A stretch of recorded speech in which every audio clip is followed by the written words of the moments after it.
오늘은 비전으로 승부하라 세 번째 시간, 여러분 같이 하십니다. 멈출 수 없는 사명, 복음 전도. 아멘. 전도에 대한 아주 분명한 표현이 있습니다. 그것은 바로 전도하지 않는 교회는 성경적이지 않다. 또 전도는 그리스도인들에게 선택이 아니라 뭐다? 사명이다. 아멘. 어느 바닷가에 그 배가 침몰하게 되는 해양 사고가 아주 빈번하게 일어나는 곳이 있었습니다. 그래서 해양 사고가 날 때마다 많은 사람들이 그 생명을 잃게 되어서 이를 안타깝게 여겼던 사람들이 모금을 해서 스스로 인명구조센터를 세우게 되었고, 자발적으로 이 인명구조센터에 사람들이 수고하고 헌신하게 되면서 사람들이 이 생명을 구조받게 되었습니다.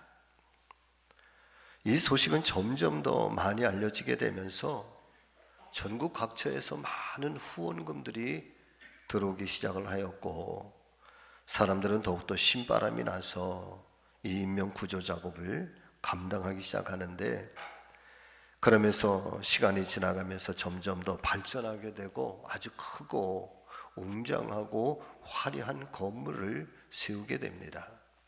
그리고 그 건물 안에는 구조대원들이 가서 애를 쓰고 수고했다가 돌아오면 잠시라도 쉴 수 있는 휴식 공간, 그 다음에 편안한 그런 내용들을 건물들을 그렇게 만들어서 편의 시설들을 만들면서 아주 특별한 일이 없을 때에는 그곳에서 모여서 함께 가족들과 담소를 나누기도 하고 친지들과 파티를 열기도 하였던 것입니다. 그런데 이상한 것은 언제부터인가 모르게 이 모임이 변질되기 시작하는데, 인명을 구조하는 일보다 서로가 함께 모여서 친교를 나누고 파티를 즐기는 일들이 점점 많아지게 되는 것입니다. 그러는 사이에, 파티를 즐기는 사이에 해양 사고가 발생하면 구조받아야 할 이 사람들이 구조를 받지 못하고 그 생명을 잃어버리게 되는 것이죠.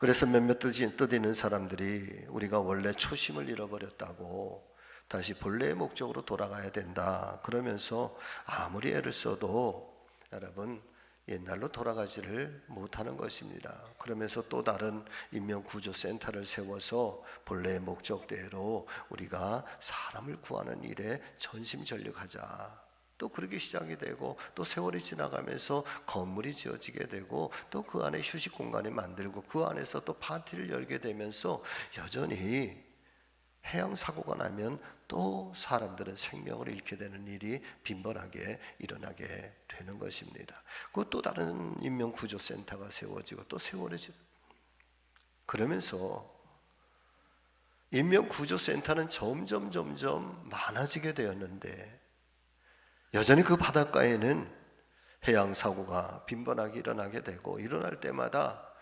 생명을 건진받아야 될 사람들이 건진받지 못하고 그 바닷속에 침몰하면서 이제 생명을 잃게 되는, 여전히 그 바닷가에는 그 일들이 계속해서 그렇게 일어나게 되었다라고 하는 이야기입니다. 사랑하며 존경하는 우리 성지교회 믿음의 성도 여러분, 이 이야기는 죄의 풍랑에 휩싸여서 구원받지 못하고 죽어가는 사람들을 건져내야 할 교회가 그 본질적이면서도 그 막중한 사명을 잃어버리고 구원받은 사람들만의 파티를 즐기고 친교하면서 그렇게 본연의 사명을 잃어버리고 있는 교회를 향한 경종을 울려주고 있는 이야기인 것입니다. 저는 오늘 아침에 우리 교회가 2025년도에 지향하고자 하는 우리 교회의 비전, 이 멈출 수 없는 사명, 이 복음 전도, 영혼 구령에 대해서 말씀을 증거하면서 간절히 바라고 원하는 것은 여러분, 우리 교회가 우리들만을 위한 구조센터가 아니라 하나님께서 맡겨주신 이 위대한 계명 그리고 위대한 사명에 따라서 예루살렘과 온 유대와 사마리아와 땅끝까지 이르러 영혼을 구원하는 거룩한 구원의 방주로서의 우리 성지교회가 되기를 간절히 바라는 마음에 오늘 이 말씀을 전하려고 하는데, 간절히 바라고 원하는 것은 우리 모든 교회와 사랑하는 우리 성지 가족들께서 멈출 수 없는, 아니 멈추어서는 안 되는 이 사명, 전도의 사명, 특별히 영혼 구원의 사명을 우리 모두가 원래 잘 감당하면서 도약을 넘고 또 새로운 부흥의 한 단계 성장하고 성숙해가는 우리 교회가 되기를 예수 그리스도의 이름으로 간절히 축원을 드립니다. 첫 번째, 여러분 같이 하십니다. 전도의 시대는 아직 끝나지 않았습니다. 아멘. 자, 디모데전서 2장 4절의 말씀을 한번 보실까요? 하나님은 모든 사람이 구원을 받으며 진리를 아는 데 이르기를 원하시느니라. 말씀을 보면은 하나님께도 소원이 있다. 그런데 그 소원은 두 가지의 소원인데, 첫 번째 소원은 이 세상의 모든 사람들이 다 구원받기를 원하신다. 그리고 두 번째는 하나님께서는 모든 사람들이 모두가 다 진리를 아는데 이르시기를 원하신다는 것입니다. 사랑하는 여러분, 하나님께서는 탕자가 자신의 잘못을 깨닫고 아버지께로 돌아와서 첫 번째는 아들의 자격을 다시 회복하고, 그리고 두 번째는 아들의 자격만 회복하는 것이 아니라 아버지의 상속권자로서의 이 상속자의 자리를 완전하게 회복하시면서, 그렇게 기쁨과 축제와 잔치가 벌어졌던 것처럼 이 세상 모든 사람들이 회개하고 돌아와서 구원받기를 원하시고 있는 줄로 믿습니다. 하나님 말씀인 성경에 이 창세기에서부터 계시록까지의 일맥상통하게 흘러가고 있는 이 복음의 아주 정확한 메시지가 과연 뭘까? 이 줄거리가 도대체 뭘까? 여러분, 그것은 한마디로 말씀을 드리면 하나님을 떠난 범죄한 인간들이 그 원죄로 말미암아서 모두가 다 사망과 죽음과 멸망에 처할 수밖에 없지만은, 그러나 하나님이 그들을 사랑으로 용서하시고 구원하시고 건지셔서 새로운 하늘과 새 땅, 영원하신 하나님의 나라의 하나님 자녀, 천국 백성으로 만들어 주시겠다라고 하는 것이 여러분 성경의 모든 이야기란 말이에요. 이것을 가리켜 우리는 구속사의 이야기라고 그렇게 표현을 하는 거지요. 자, 그렇다면 먼저 하나님 부르심을 받았고 하나님의 자녀된 저와 여러분들이 하나님의 마음을 기쁘시게 해드릴 수 있는 일이 있다고 한다면, 여러분 그것은 바로 무엇일까요? 그것은 예수 그리스도를 전하는 복음의 증거요, 전도인 줄로 믿습니다. 사랑의 믿음의 성도 여러분, 하나님께서 참 좋아하는 그런 분이 있고요, 하나님께서 참 복 주시기를 원하시는 분이 있는데, 그것은 바로 저와 여러분들이 한 사람의 영혼을 놓고 정말 애통하면서 기도하는 사람들. 믿으시면 아멘. 한 영혼을 천하보다 귀하게 여기고 정말 이 영혼이 하나님의 자녀가 되었으면, 이 사람이 하나님의 백성이 되었으면, 이 사람의 마음이 열려서 하나님을 영접하고 예수 그리스도를 영접하는 십자가의 보혈을 경험하는 그런 은혜의 사람이 되었으면, 그래서 그 한 영혼을 붙들고 하나님 앞에 정말 애통하며 안타깝게 여기며 기도하는 이 기도의 중보자들, 하나님은요 그런 사람을 너무너무 귀하게 여기신다는 사실을 믿으시기를 바랍니다. 예수님께서 이 땅에 오신 목적도 과연 무엇이었을까요? 예수님께서 인간의 몸을 입으시고 이 땅에 오셔서 모진 십자가의 천대, 그리고 조롱과 멸시를 당하시면서까지, 그리고 십자가의 보혈을 통해서 우리에게 주시려고 하셨던 주님의 그 거대한 은혜와 사랑은 도대체 무엇일까요? 그것은 저와 여러분들의 죄를 대속해 주시고 깨끗하게 씻겨주셔서 하나님 나라 새하늘과 새 땅 안에서 영원히 함께 살기를 원하셨기 때문에 주님은 그 높은 보좌를 버리시고 이 땅에 오셔서 이 거룩한 십자가의 길을 가신 줄로 믿습니다. 그래서 이 믿음을 깨달은 우리 믿음의 선조들은요, 히브리서 11장의 말씀을 보니까 이 땅에서의 삶을 마치 하나님 나라에 가기 위해서 잠시 동안 머물러 있는 나그네의 인생이다. 이게 이 믿음의 선조들이 여러분 히브리서 11장을 통해서 후대의 사람들에게 전해주시고 싶어하는 복음의 비밀이에요. 믿음의 비밀인 거예요. 여기가 영원한 땅에 영원한 소망을 두고 사는 것이 아니라 하늘에 영원한 소망을 두고, 그리고 그 영원한 소망의 나라에 가기 전까지 우리는 이 땅의 삶을 나그네 인생처럼,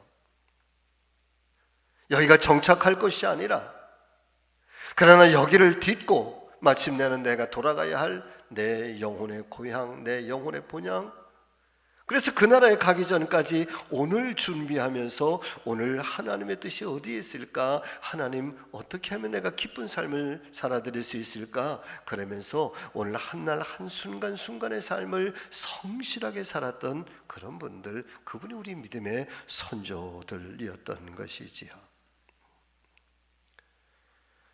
그렇습니다. 사랑하는 성도 여러분들이요, 여러분들께서는 주님께서 저와 여러분들을 위해서 새하늘과 새 땅을 예비해 놓으셨다는 사실을 믿으십니까?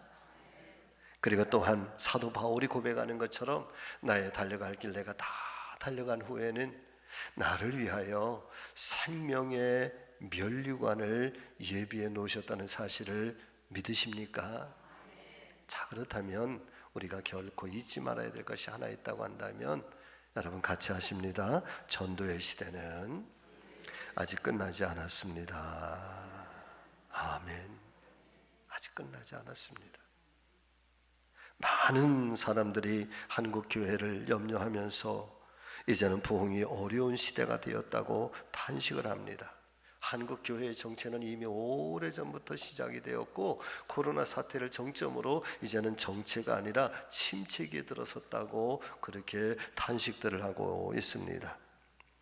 그러나 사랑하는 우리 성지가족 여러분, 사실 우리는 지금보다도 훨씬 더 힘들고 어려운 환경, 그리고 여건 속에서도 거룩한 교회와 성도들은 그런 불행한 현실들을 극복하고 넘어섰고요, 심지어는 엄청난 핍박과 시련 속에서도 하나님의 뜻과 하나님의 나라를 세워가려고 하는 이 사명과 헌신은 꺼지지 않았고, 오히려 그때에 더욱더 부흥의 불길이 불같이 일어났다는 사실을 여러분 우리가 기억하시기를 예수님의 이름으로 축복합니다. 기독교 역사에 가장 정결했던 때가 과연 언제인가? 교회가 가장 아름다웠던 때가 언제인가? 여러분 그때를 보면 대략 언제를 이야기하는가 하면 55년부터 130년까지, 1세기 초 그리고 2세기 초까지. 사실은 그때가 예수님께서 이 땅을 떠나가시고 부활 승천하신 후에 사도들을 중심으로 해서 이제 교회가 이제 막 태동을 하기 시작할 때고, 복음서의 말씀, 마가복음서가 막 기록이 되어지기 시작하면서 예수님의 시대를 기억하고 예수님의 말씀을 기억하면서 여러분 교회와 성도들이 이제 막 일어나기 시작할 때예요. 그런데 교회와 성도들이 막 일어날 때만 아니라 그때에 동시적으로 일어났던 그런 힘겹고 어려운 일들이 있었다고 한다면 그것은 바로 핍박입니다. 환난이에요. 사자밥이 되고 화형을 당하고 지하의 땅굴의 깊은 곳까지 내려가면서 어떻게 해서든지 우리가 이 믿음을 지키기 위하여, 믿음의 순결성을 지키기 위해서 몸부림을 쳤던 때예요. 세상의 권력은 강하고 로마의 권력은 너무나도 강해서 여러분 교회와 성도들이 정말 추풍낙엽처럼 바람에 흩날리는 낙엽처럼 여러분 그렇게 쓰러질 때인데, 그런데 기독교 역사 2000년 역사에 가장 정결했던 때가 언제냐? 바로 그때라는 거예요. 근데 거기에 머물렀느냐? 결코 아니라는 거죠. 그런 속에서도 기도하는 사람들, 하나님의 성령의 역사는 끊어지지 않았고요, 그런 속에서 그 하나님만을 바라보면서 믿음의 길을 걸어왔던, 그러면서 그 환난도 시련도 핍박도 심지어는 죽음조차도 견디고 이겨나가면서 마침내 교회는 로마를 정복하는 거야. 복음으로 로마를 정복해.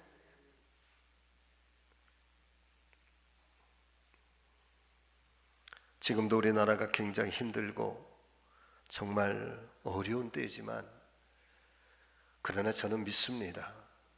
여러분, 우리나라는요 전쟁 때도 극복하고 오늘날의 대한민국을 이루었고요. 할렐루야.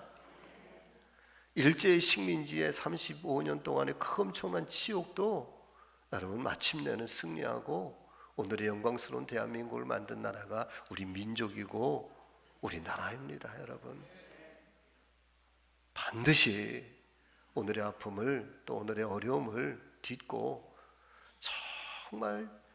정말 이 땅에 영광스러운 대한민국이 세워질 줄로 저는 믿습니다. 왜? 하나님께서 이 민족을 들어 쓰실 것이기 때문에 우리가 그걸 믿고 가는 거지. 여러분, 교회도 그래. 어려운 시대 분명히 있어요. 그러나 거기에 머무르고 거기에 침몰하는 게 아니라 그걸 딛고 넘어서야 된다. 이게 도약이야. 그리고 부흥을 향해서 나가는 것. 자, 누가복음 15장 7절의 말씀을 여러분 한번 보세요. 같이 읽습니다. 내가 너희에게 이르노니 이와 같이 죄인 한 사람이 회개하면 하늘에서는 회개할 것 없는 의인 99으로 말미암아 기뻐하는 것보다 더하리라. 이게 하나님 더 기뻐하신다는 거예요. 한 사람의 영혼이 하나님께로 돌아오는 것. 자, 두 번째 말씀 여러분 또 같이 하십니다. 단순하지만 크게 하세요. 단순하지만 세상에서 가장 위대한 명령, 복음전도.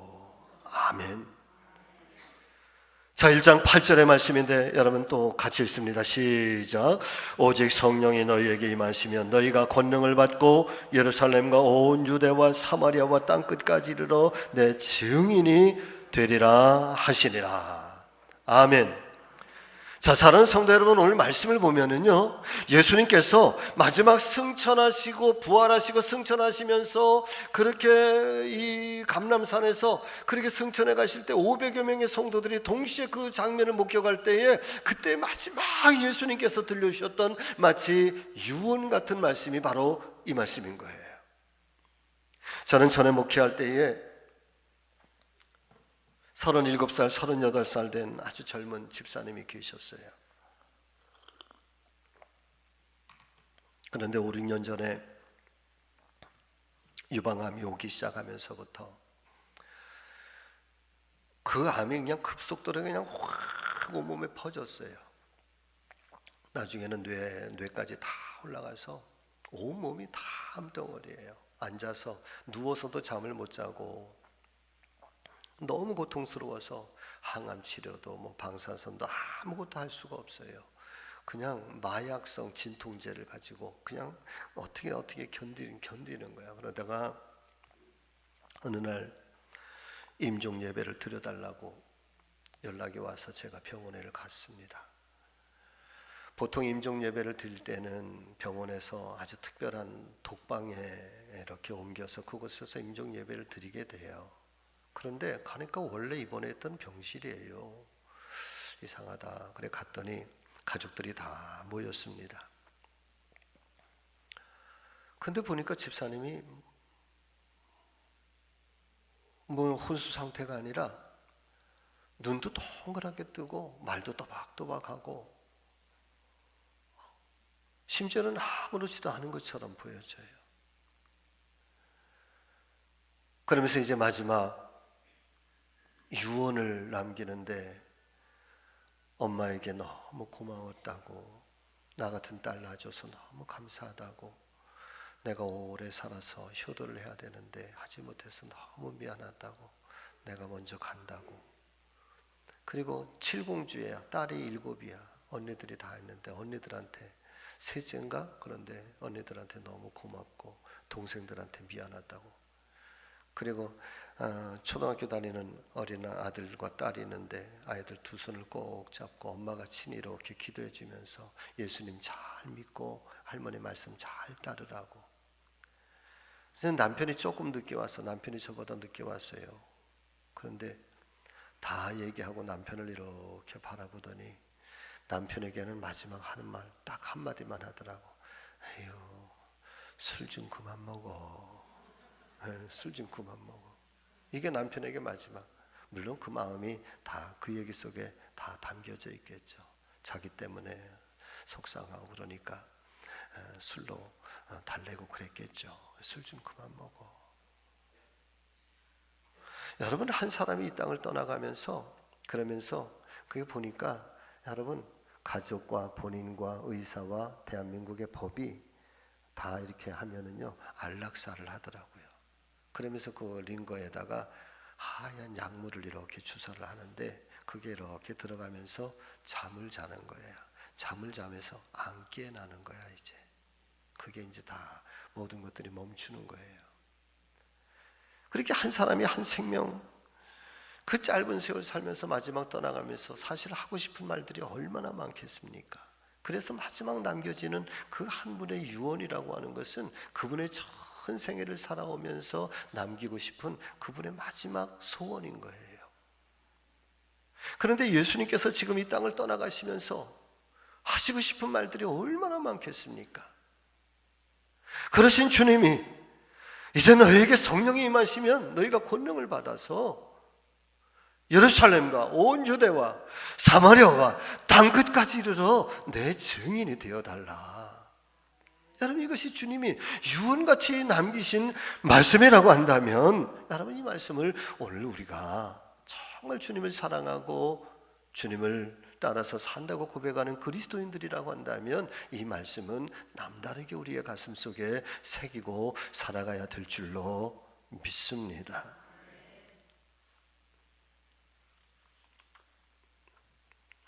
로마서 10장 13절 14절의 말씀 여러분 보실까요? 자, 시작. 누구든지 주의 이름을 부르는 자는 구원을 받으리라. 그런즉 그들이 믿지 않은 이를 어찌 부르리요? 듣지도 못한 일을 어찌 믿으리요? 전파하는 자가 없이 어찌 들으리요? 이 말씀처럼 예수님의 이름을 부르고 주님을 고백하기만 하면 구원을 받게 될 터인데, 그런데 이 믿지 않은 사람들이 주님을 부르기 위해서는 주님의 이름이 전해져야 되고 주님의 복음이 들려져야 되는데, 여러분, 전하는 복음이 없는데 어떻게 이 복음을 들을 수가 있겠어요?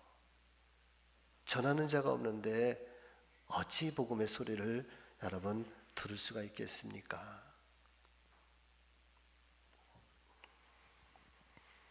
아프리카 동부 지역, 특별히 킬리만자로로 유명한 그 마사이족의 복음을 전하고, 마사이족을 거의 100%라고 이야기를 해도 괜찮아요.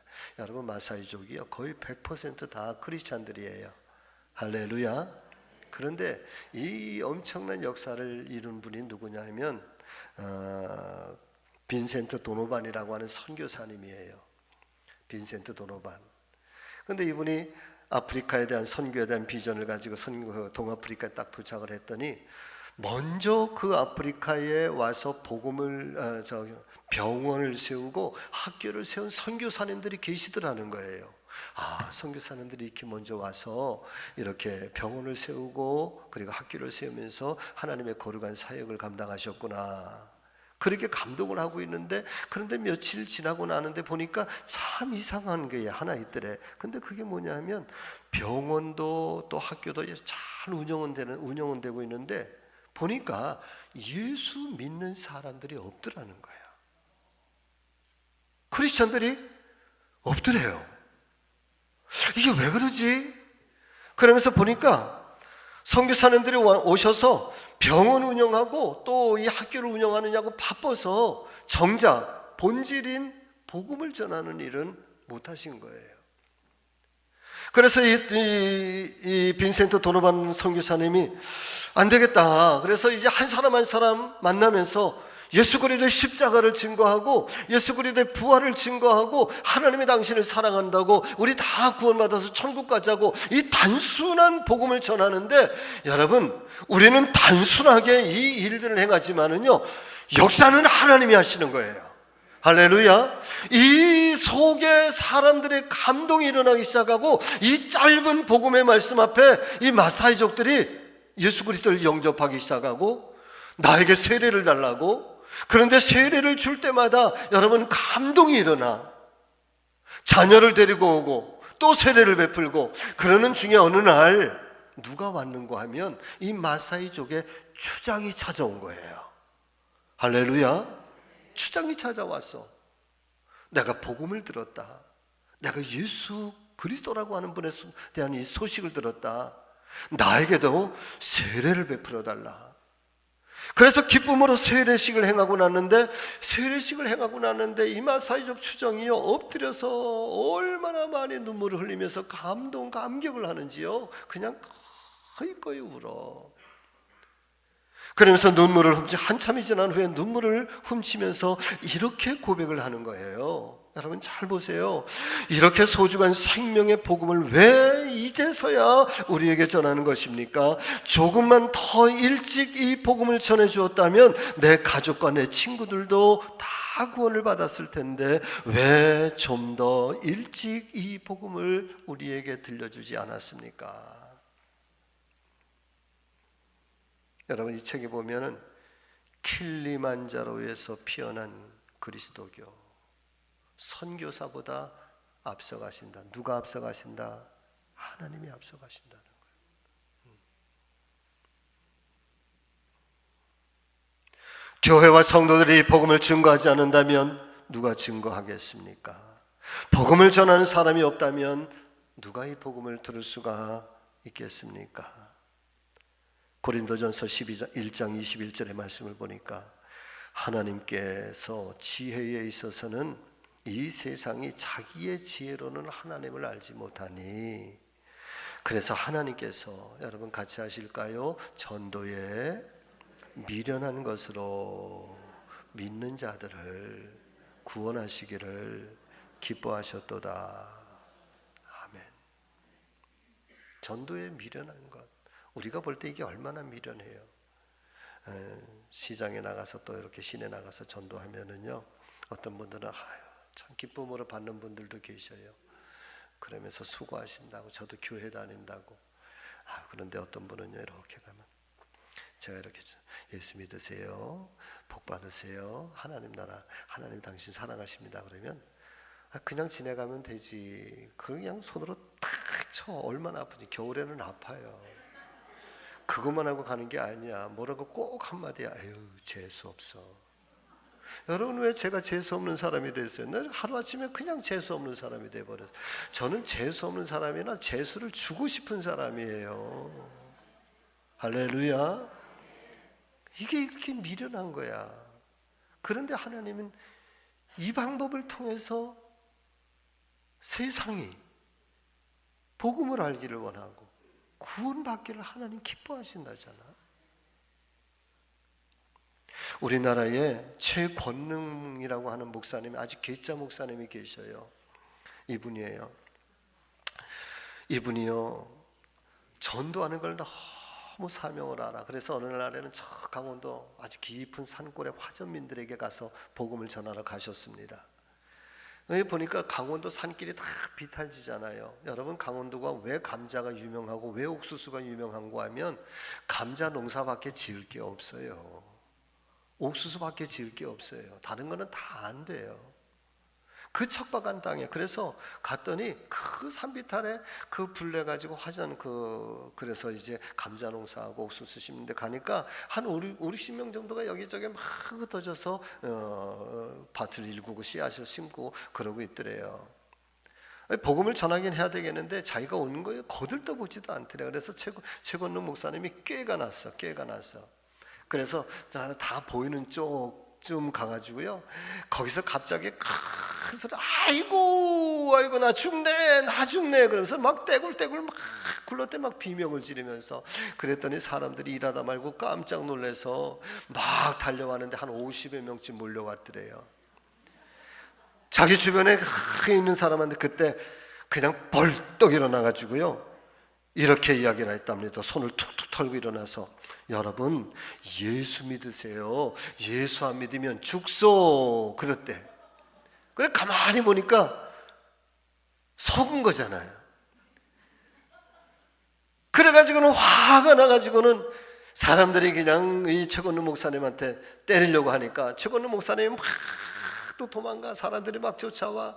막 도망가면서 품속에서 뭔가 하나 싹 꺼내가지고 쫙 펼치면서 암행어사 출두요 그랬다는 거야. 그랬더니 사람들이 암행어사라고 그러면서 그냥 그 자리에서 납작 엎드려서, 그때가 이제 그런 시대니까, 아직 구한말 시대니까 암행어사를 알아보지 못해서 죽을 죄를 졌다고 용서해달라고 막 그러는데, 여러분 그때 그런 사람 앞에 또 최건능 목사님이 이렇게 이야기했대잖아요. 나는 사람이 보낸 암행어사가 아니라 하나님이 보낸 암행어사요, 하나님을 섬기지 않으면 죽고 살지 못할 것이요. 그 암행어사 마패가 아니라 신학교에서 전도 잘한다고 준 메달이래, 메달. 번쩍번쩍하네. 이게 얼마나 우스꽝스러운 얘기예요. 우리가 볼 때 얼마나 어리석은 얘기예요. 그런데요, 그날 그 자리에 있었던 50명의 사람들이 다 예수 믿었다는 거 아닙니까? 아멘. 다 예수 믿었다는 거야. 그리고 그 땅에 교회가 세워지기 시작해. 미련한 것처럼 보여지고 어리석은 것 같이 보여지는데, 우리가 행할 때는 그렇게 미련한 것처럼 우리는 이 사명을 감당하고 우리는 일을 감당하는데, 여러분 우리가 최선을 다해서 하면은요, 우리는 행할 뿐이고, 여러분 같이 하십니다. 역사는, 열매는 성령이여 하십니다. 아멘. 여러분 하나님이 하시는 거예요.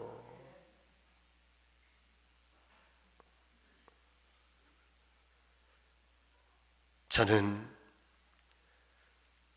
우리 교회가 이 멈출 수 없는 사명 안이 멈춰서는 안 되는 이 사명, 올해 우리 교회가 함께 꿈을 꾸는 비전이 되기를 소망합니다. 우리가 이렇게 미련한 것처럼 보여지지만 올 한 해, 아니 그리고 앞으로도 우리 교회가 이 일들을 감당해 가면 여러분 역사는 하나님이 만드실 거고요, 부흥의 불길은 성령이 불붙여 주실 거예요. 오늘 비전으로 승부하자. 세 번째, 올 한 해 동안 여러분 이것이 기도의 제목 되길 바라고, 이 슬로건에 여러분 우리 모두가 전심으로 헌신하는 우리 성지가족들 되기를 예수님의 이름으로 간곡하게 부탁을 드립니다. 그리고 이후에 하나님이 그런 우리 교회, 그리고 저와 여러분들의 가정, 자녀, 사업 어떻게 하나님이 복 주시는지 여러분 간증들이 일어나기를 예수님의 이름으로 축원합니다. 기도하겠습니다.